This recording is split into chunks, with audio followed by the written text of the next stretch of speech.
오늘 말씀은 시편 16편입니다. 너무나 좋은 말씀이에요. 개인적으로 너무나 좋아하는 시편입니다. 정말로 우리의 삶이 시편 16편에서 다윗의 이 고백이 정말 우리 삶에 매일매일 들어지는 고백이 되기를 소망합니다. 제가 아주 천천히 한 절 한 절 봉독하겠습니다.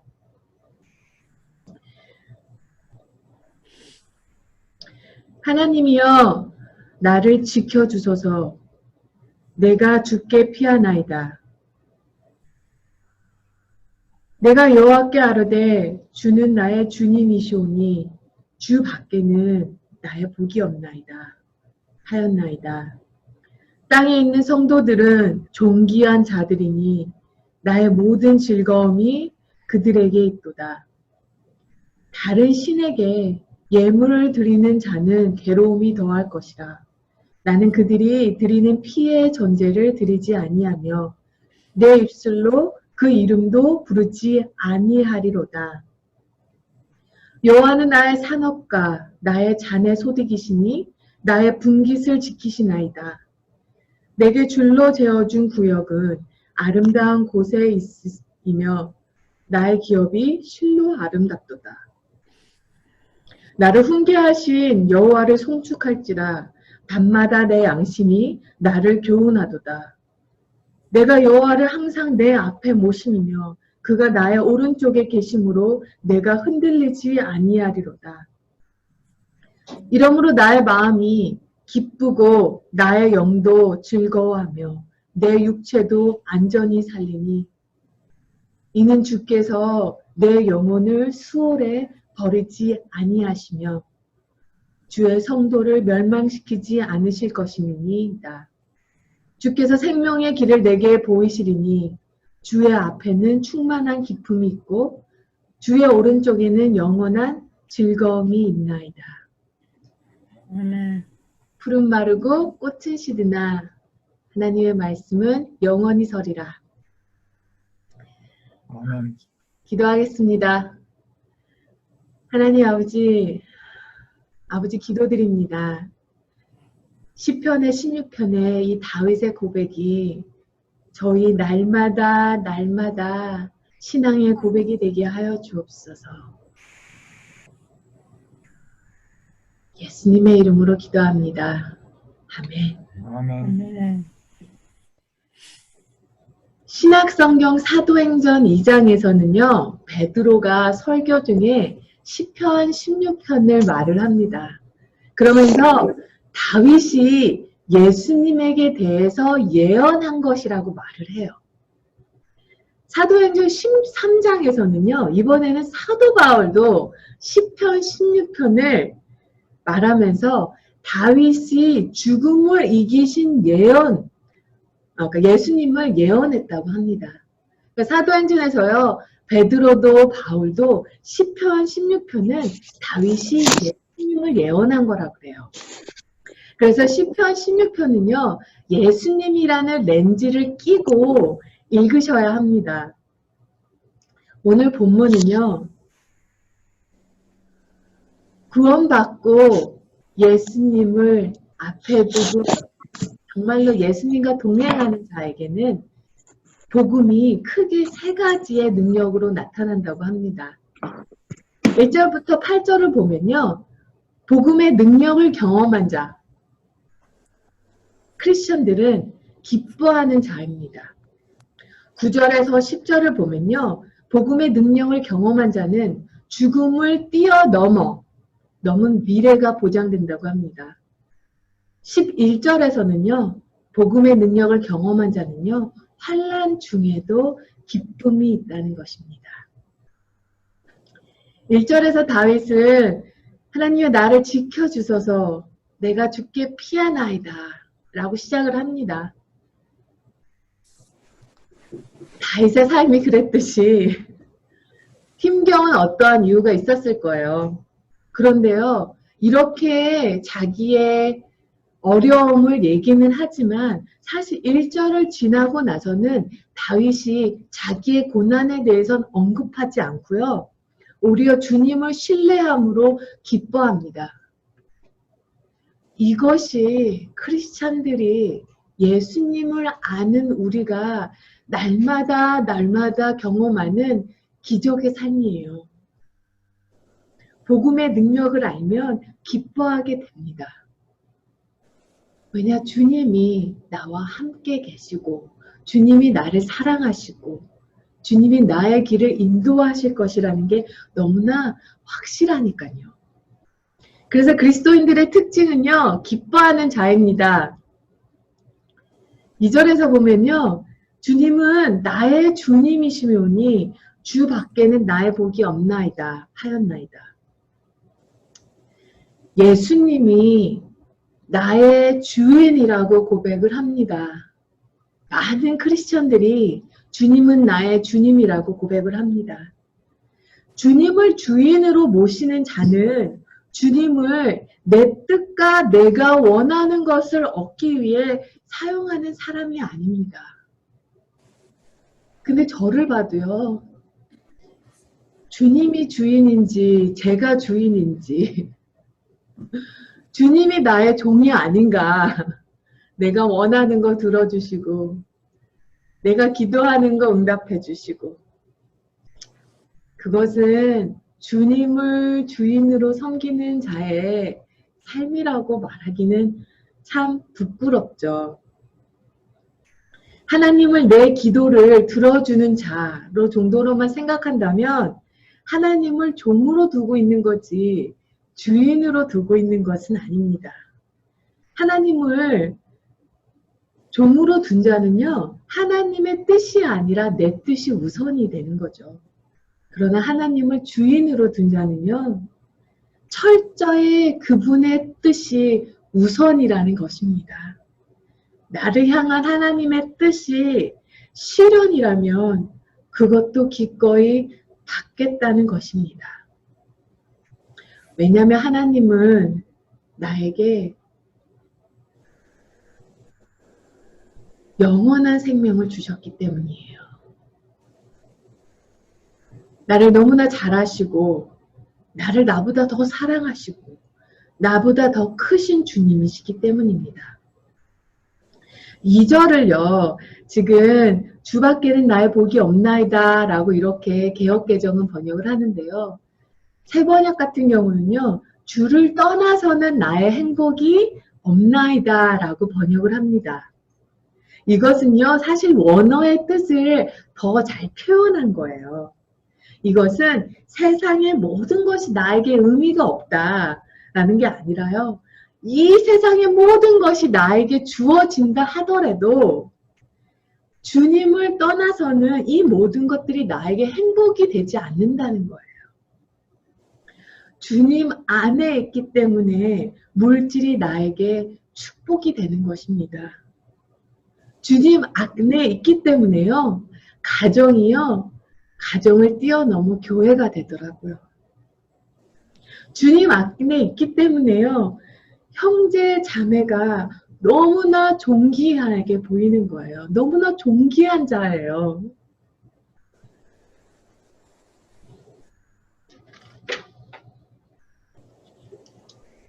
형제 자매님들이 예수 그리스도의 피값만큼 귀한 존재라는 거죠. 주님 안에 함께 있는 자라는 거죠. 하나님께서 특별히 선택하셔서 모으셨다는 거예요. 세상도 바뀌고 문화도 바뀌지만 우리 형제 자매가 예수의 피값만큼 귀한 존재라는 사실은 조금도 변함이 없다는 거죠. 4절 말씀을 보면요. 다른 신들에게 예물을 드리는 자는 괴로움이 더할 것이라. 나는 그들이 드리는 피의 전제를 드리지 아니하며 내 입술로 그 이름도 부르지 아니하리로다. 어떤 형제님께서 성경 공부에서 이런 말씀을 하셨답니다. 성경을 봐라. 성경에서도 다른 신이 있다는 것을 인정하지 않냐. 다른 신도 있다는 것이다 라고 이렇게 말씀을 하셨어요.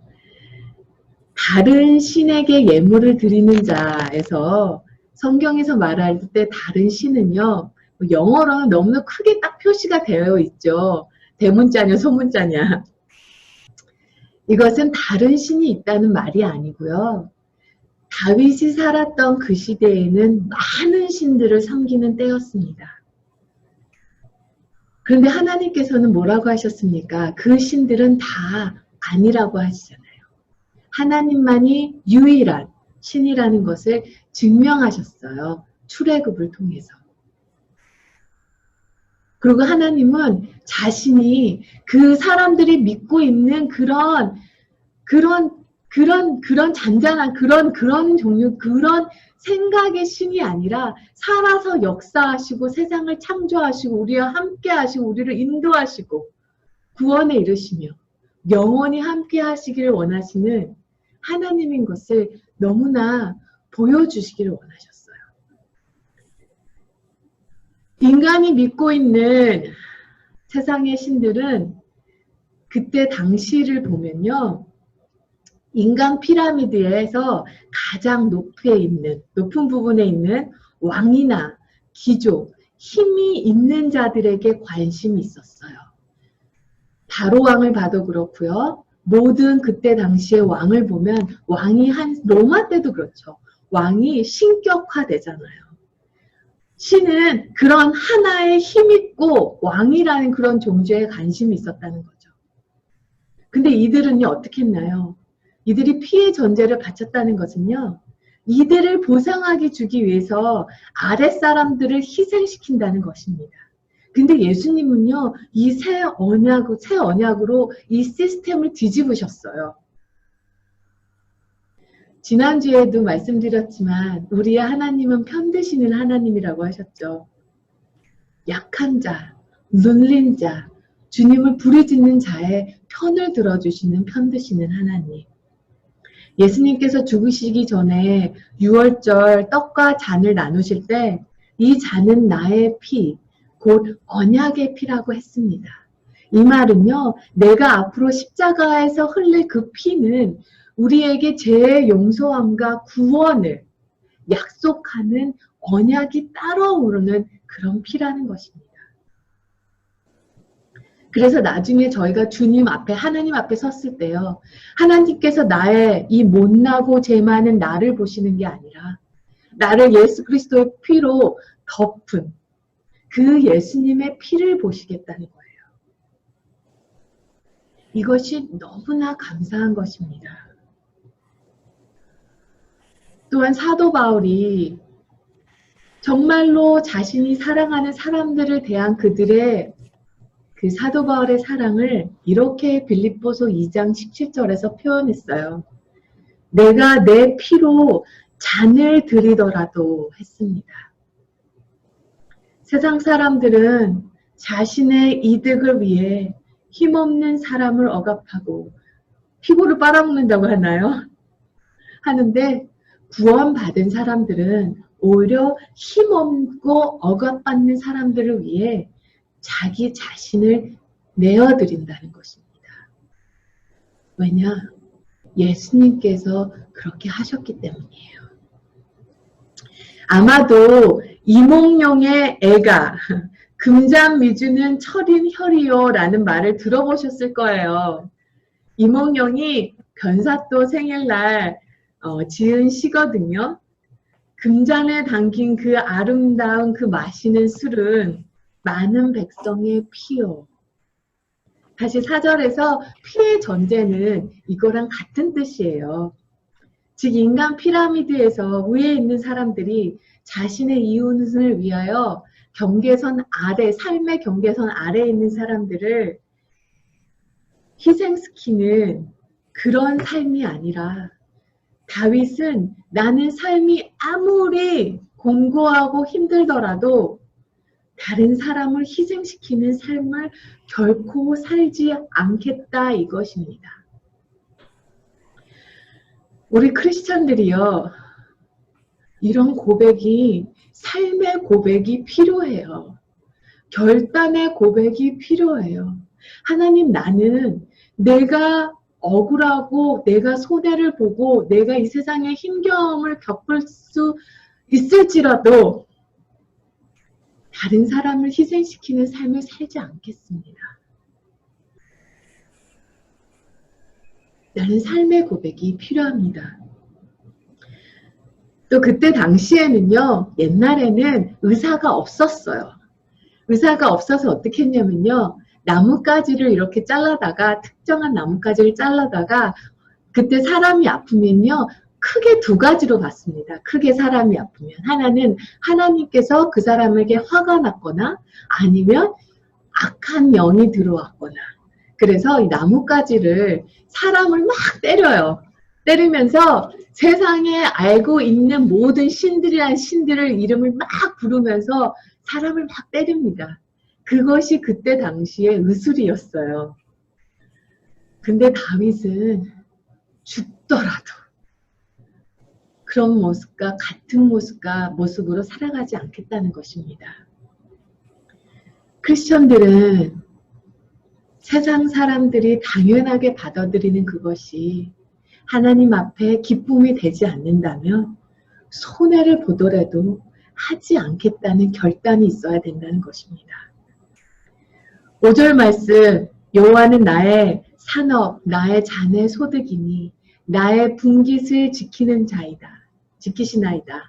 는 제가 참 좋아하는 절이에요. 세 개 다 같은 말이에요. 나의 산업, 나의 자네 소득, 나의 분깃. 하나님만이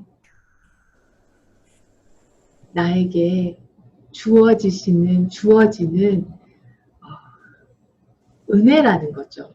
하나님만을 나의 모든 것으로 삼겠다는 겁니다. 6절에 내게 줄로 재어준 구역은 아름다운 곳에 있으며 나의 기업이 실로 아름답도다. 줄로 재어준 땅 하면 딱 떠오르는 게 있죠. 이스라엘 민족이 출애굽 이후 가나안 땅에 들어갑니다. 그리고 여호수아의 그 리더십 아래서 정복 전쟁을 마친 다음에요. 땅을 배분할 때 지파별로 이렇게 줄을 긋죠. 땅에 줄을 그어서 여기서부터 여기까지는 네 땅, 이 지파 땅, 여기서부터 저기까지는 여기 지파 땅. 바로 이 부분을 연상시키는 부분입니다. 그런데요, 참 그렇게 해서 분배받은 가나안 땅이 참 아름답다는 거예요. 근데 약속의 땅은요, 갈릴리 지역과 지중해 해안 지역을 빼고는요, 비옥한 땅이 없고 되게 척박한 땅이에요. 아니 왜 이 땅이 아름다울까? 참 살기 힘든 땅이거든요. 그런데 하나님은 그곳이 아름답다는 거예요. 하나님께서 나에게 허락하신 삶의 터전이 척박할 수도 있어요. 그러나 그곳은 하나님이 나와 함께 하시고, 그리고 그것은 주님께서 내게 살라 하신 삶의 자리이기 때문에 아름답다는 것입니다.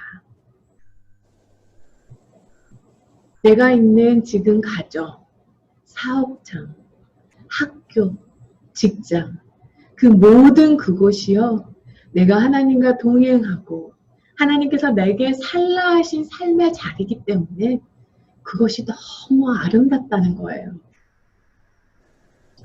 그리고 9절에서 10절에서는 주는 죽음을 이기신 하나님이라고 하십니다. 나의 주 예수님은 죽음을 이기신 분이기에 복음은 우리에게 죽음 이후까지 미래가 보장시켜 주십니다. 이 땅에서 가장 큰 원수는 죽음이죠. 죽음 앞에 두려움이 없는 사람이 없습니다. 그러나 그리스도인들에게 죽음은 더 이상 두려움이 아닙니다. 물론 사랑하는 사람을 먼저 보내고 남는다는 것은 말할 수 없는 큰 아픔이에요. 그러나 예수님을 믿지 않는 사람에게 죽음은 죄에 따른 형벌이지만요. 예수님을 믿는 하나님의 백성에게 죽음은 육신의 장막을 벗어나 하나님의 영광의 궁전에 입성하는 순간입니다. 저희가 세상을 살아가면서 치유 기도를 참 많이 하죠. 하나님께서 어떨 때는 치유를 하시기도 하시고요. 이 땅의 시간에서 어느 때는 치유를 안 하실 때도 있으시더라고요. 그런데 우리가 죽음의 문턱을 뛰어넘는 그 순간이 바로 영원한 치유가 시작되는 거라는 거죠. 이것이 그리스도인들의 죽음입니다. 근데 다만 그렇게 하려면 조건이 하나 있어요. 먼저 그리스도와 함께 죽어야 합니다. 내가 그리스도와 함께 십자가에 못 박혔느니 그런즉 이제는 내가 사는 것이 아니요 내 안에 그리스도께서 사신 것이라. 그리고 마지막으로 셋째, 복음의 능력을 경험한 자는요, 환난이 다가오더라도 즐거워할 수 있습니다. 11절을 보면요, 예수님만이 우리에게 생명의 길로 인도하시는 분이라는 것입니다. 11절 말씀이 주께서 생명의 길을 내게 보이시리니 주의 앞에는 충만한 기쁨이 있고 주의 오른쪽에는 영원한 즐거움이 있나이다. 사랑하는 성도 여러분, 어떤 어려운 일이 있더라도 걱정하지 마세요. 생명의 길이 있습니다. 살 길이 있다는 거예요. 예수 안에 거하는 자, 살 길이 있다는 것입니다. 영원한 삶을 하나님께서 이미 주었다는 거예요.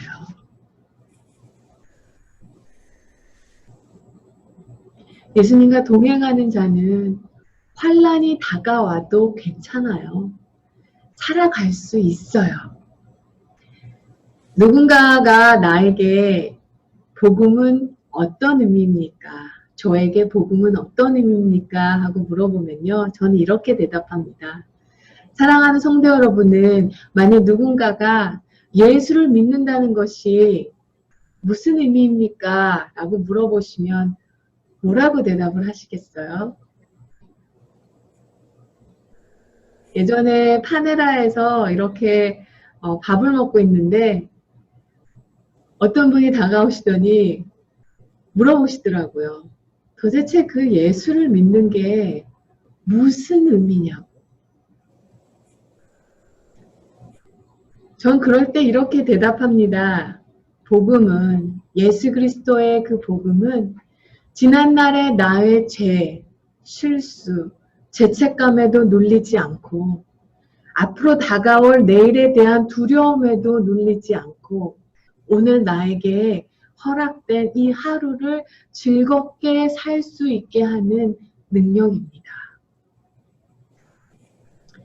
내가 환난 중에 있을 때 하나님은 내게 쉬운 길을 주시지 않으실지도 모릅니다. 하지만 가장 좋은 길을 주신다는 거예요. 현재 환난 가운데서도 내가 기뻐할 수 있는 이유는 나를 향한 하나님의 사랑을 너무나 분명하게 십자가의 사랑으로 보여주셨기 때문입니다. 하나님이 나를 저렇게 사랑하시는데 복음에 대한 설명을 듣고 깨닫는 것 너무 중요해요. 그러나 더 중요한 것은요. 예수님을 항상 마음에 모시고 사모하며 주님을 주인으로 삼는 삶을 살아내는 것입니다. 사랑하는 성도 여러분, 언제 예수님 나의 마음의 왕이십니다. 나의 삶의 주인이십니다. 내 마음의 주인이십니다. 주님을 주인으로 삼겠습니다. 언제 주님 앞에 진심으로 이렇게 고백하고 결단하셨나요? 초대교회의 성도들의 70%는 노예 신분이었다고 합니다. 70%가 노예 신분이었대요. 그런데 예수님은 정말 그들의 왕이셨어요. 정말 예수님이 그들의 주인 되셨어요. 이 복음의 능력 앞에서 에베소가 문을 열고 빌립보가 항복하고 대로마 제국이 백기를 들었습니다. 사랑하는 성도 여러분, 우리도 복음의 능력을 경험하고 날마다 주님과 동행하면서 시편 16편이 정말로 우리의 삶의 간직이 매일매일 되는 간증이 되기를, 복음의 능력이 우리 삶의 모든 영역에서 능력으로 나타나기를 축복합니다. 아멘. 이 시간에 함께 기도드렸으면 합니다.